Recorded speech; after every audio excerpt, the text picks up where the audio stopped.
everyone, it's Gwen, and now that it's near the end of 2016, it's come time for me to talk about my favorite albums of this year. Today, I'm going to be telling you what my 5 favorite albums of 2016 are. So without further ado, let's get started. Number 5 is Weezer's White Album.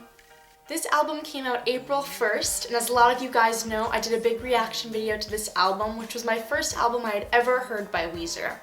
And I fell in love with this album in the span of a week and a half. It did not take me long to fall in love with this album. This album has such a California beachy vibe, and I really love it. It's a unique album for Weezer because of its beach vibe, and the entire album really encompasses that theme of the summertime, and I really love that. One of my favorite songs on this album is Thank God for Girls, which is such a fun song to sing because in the verses it's really just Rivers talking very fast, kind of like he's rapping, but it's more just like fast speaking, and it's just kind of like he's telling a story, and I really love that. I love singing along to it, saying those words really fast with Rivers. It's a lot of fun, and the chorus is also super catchy as well. Another favorite of mine is California Kids, which is the opening track to this album. I think it does a great job of opening the album because it starts off with you hear kind of like the typical beach sounds like kids playing and the waves crashing and stuff like that. And it just has a very good happy feel. It talks about California kids saving the day. It's a very positive song, and I think that it really starts the album off on a very good and happy positive note. Another favorite of mine is LA Girls. I love this song. I love Rivers' voice in this song, and just the way he sings, I just think it's a great tone for him. The drums in this song are also fantastic, and the instrumentation as a whole is great in this song. It just has a really great rhythm that I feel like after a first, few listens, you can just get into the rhythm and you can just feel the beat of the song.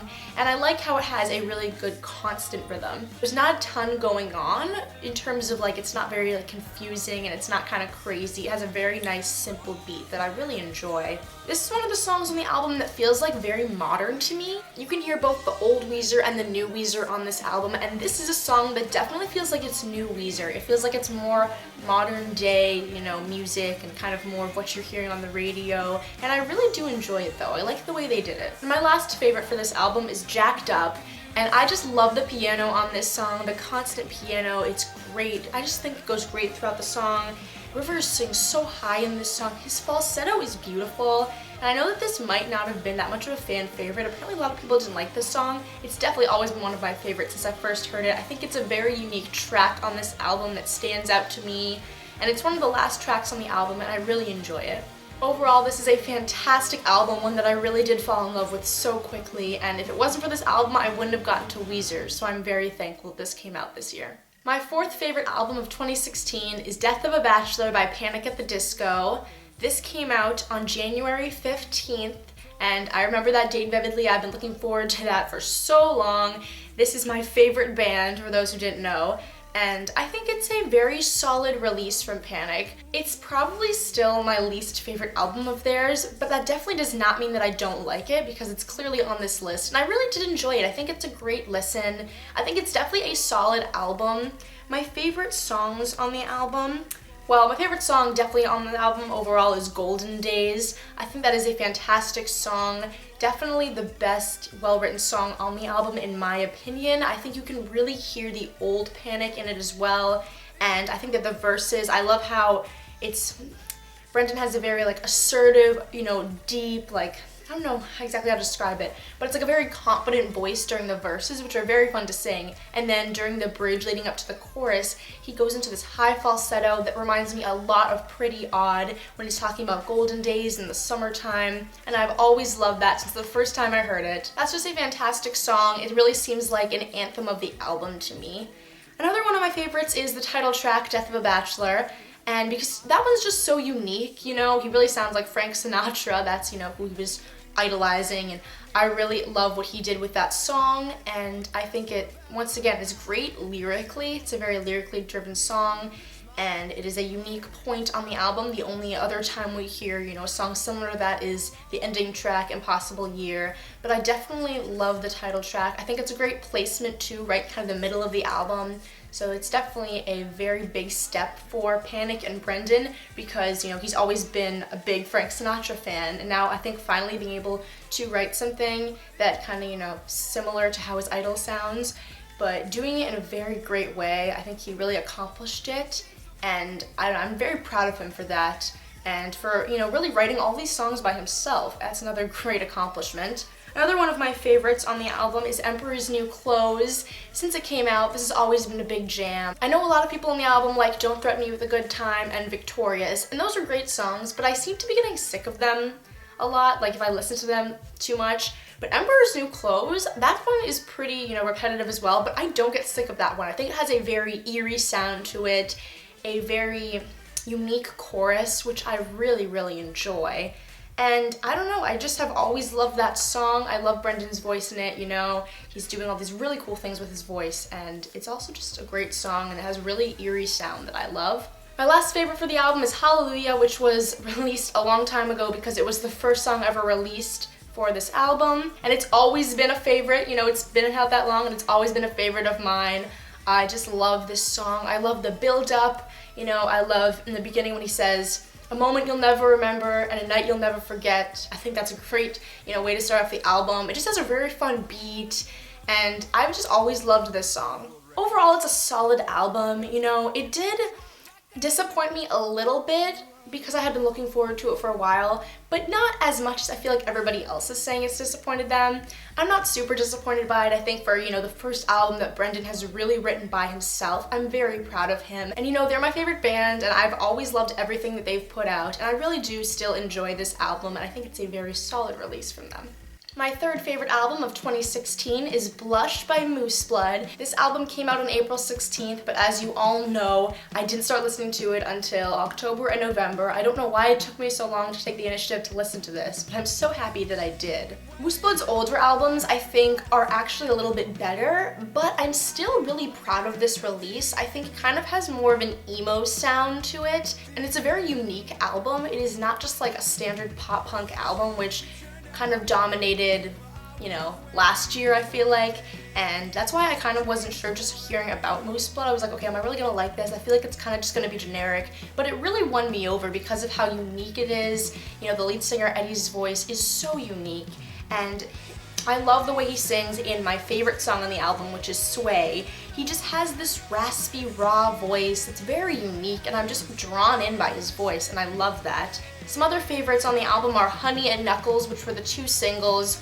I feel like those are just really solid, catchy songs that are great. They are back-to-back on the album, and they kind of start the album off in the beginning, and I think it's a great way to start the album off. I really do enjoy it. Pastel, which is a great opening, I think, and the album really drew me in when I first heard it, and it kind of keeps you very engaged throughout the entire album. I think it's just a very solid release in terms of lyrically. You know, it's a bit emo, like I said, it's more on the emo side of pop punk, and I think it got Moose Blood obviously very popular this year because of this album. It's aesthetically super pleasing and very pretty to look at, and I'm just really proud of them for this release. I feel like this is an album that a lot of people could get into in terms of its, you know, screaming, but it's not like really hardcore pop punk. There's some softer parts in the album, like Spring and Shimmer are two songs that are more chill and acoustic, and I really do enjoy those. I think this album is very complete. It flows very well, and it doesn't feel like,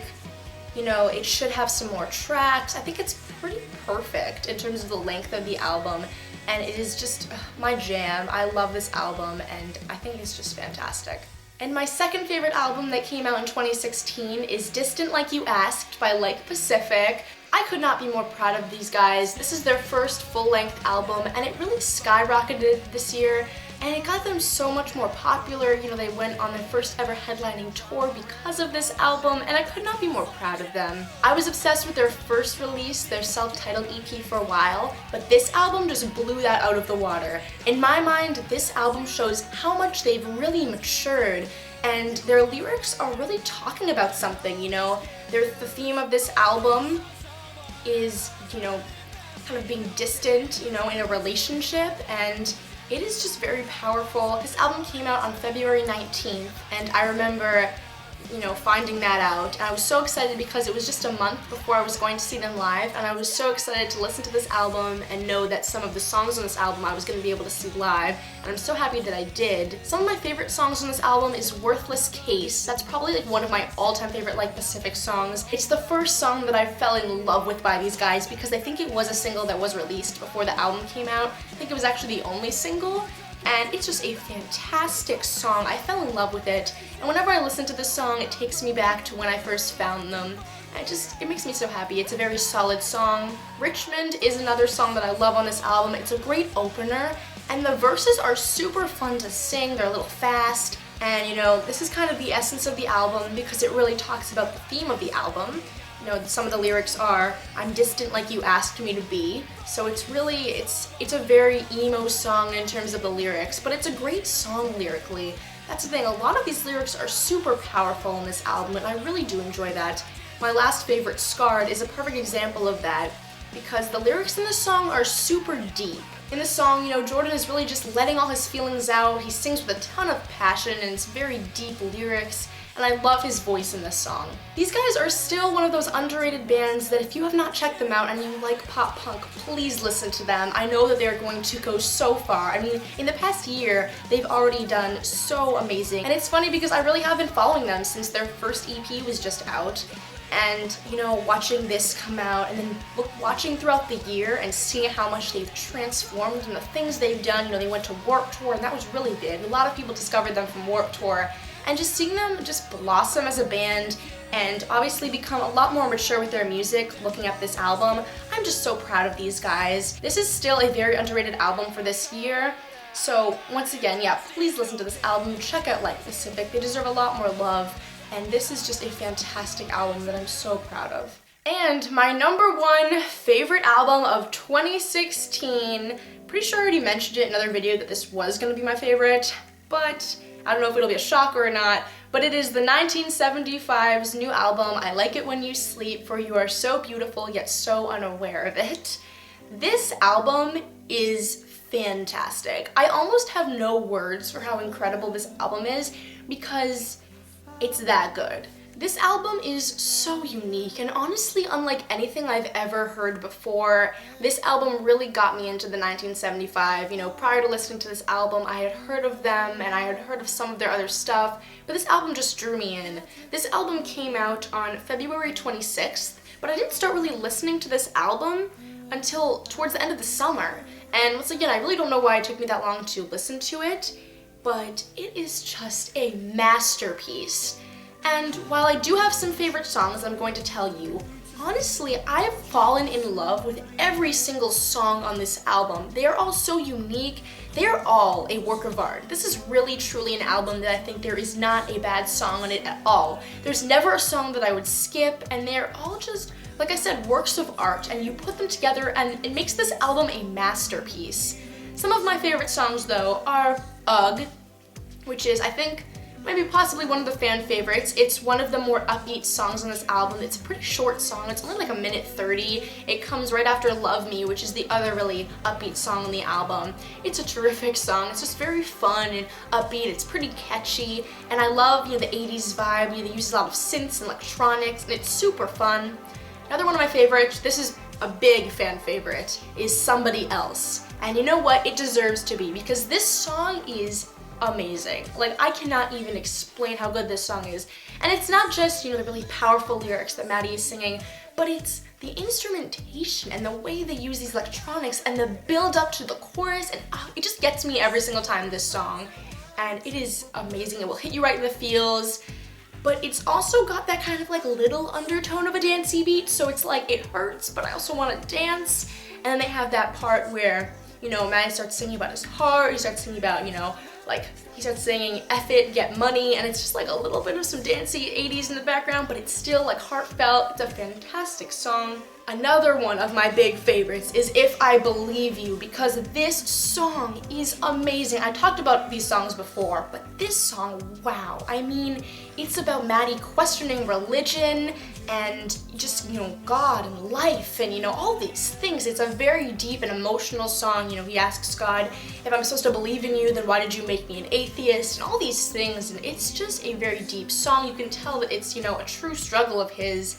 And the instrumentation in the background of the song, they use this choir to sing with him during the chorus, and this is one of my favorite songs because I feel like it really truly is one of the huge anthems in this album.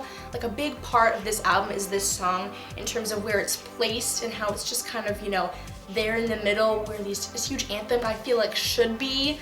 And I don't know, I mean, I think it's kind of an underrated song because I don't know, I feel like this is not one of the ones that I hear a lot of people talk about when they talk about this album, but please listen to this song. I mean, you will be changed. It's just, this song is so good. My last favorite is probably one of the biggest fan favorites, and if you've only heard, a few songs by the 1975, I'm sure one of them is this, and that is The Sound, and that's just a bop. Like, it's just a bop. It is super repetitive, not gonna lie, but it has a very great catchy chorus, it has that 80s synth vibe again, and it just makes me get up and dance. And I've always got up and danced to this song. It's always been one of my favorites, and I just love it. But honestly, this album, after I heard it, at the end of the summer, and I really kind of had that moment where I listened to it one day, and it's like, it clicked, and I felt it, and I was like, whoa. I kind of knew that there probably wasn't going to be anything coming out after this that was going to be better than this. I know for a while that this was going to be my favorite album of this year because nothing even comes close to comparing to this. There was not a question or a doubt in my mind this was going to be my favorite album. And this is one of those albums that you put headphones on and just like lay down and don't even do anything, just listen to it in the dark and just like take it in. And I tell you, you will be a changed person afterwards. This is a pretty long album. It's like over an hour long. There's 16 songs, I think. But like I said, each one of them is so unique. There's not even a skippable track, I don't think. I really do love every single song on this album, and the way that they are ordered and the placement of every song is brilliant. So please, I really encourage you to listen to this album, and it is just one of the best things I've heard in a very long time, and I feel like it is probably going to be one of my favorite albums of all time for a while, and I'm gonna, come back to this album for a long time because that's how special it is to me, and it's definitely become one of my favorite albums of all time. So there you guys go. Those are the list of my top 5 favorite albums of 2016. Please comment down below what some of your favorite albums are that came out this year, because I really want to know if any of them were the same as mine or one's different. Please comment down below. This year, there was a lot of good music that came out this year, but in relation to other, past years and stuff, I feel like this was kind of a little bit of a disappointing year in terms of music. I would have done, if there was more of, a selection for me, I would have done like a top 10 or something. Last year I did top 4, but I don't know, there wasn't a ton that I really fell in love with to a very deep level in terms of albums that I really loved all the way through. A few honorable mentions would probably be Aggressive by Beartooth and California by Blink-182. But even then, those albums, all the way through, they're still not that great. There are some key great songs from the album, but I feel like overall, they're not that great. So this year kind of disappointed me. Let me know if you guys agree on that. I know that's been a kind of a topic of discussion for this year's music, and it's kind of been letting a lot of people down. Comment down below if you feel that way, or if you feel like this year was a great year for music. Tell me why, I'm really curious. Other than that, thank you all so much for watching. Be sure to give this video a big thumbs up, and I will see you all next time. Bye!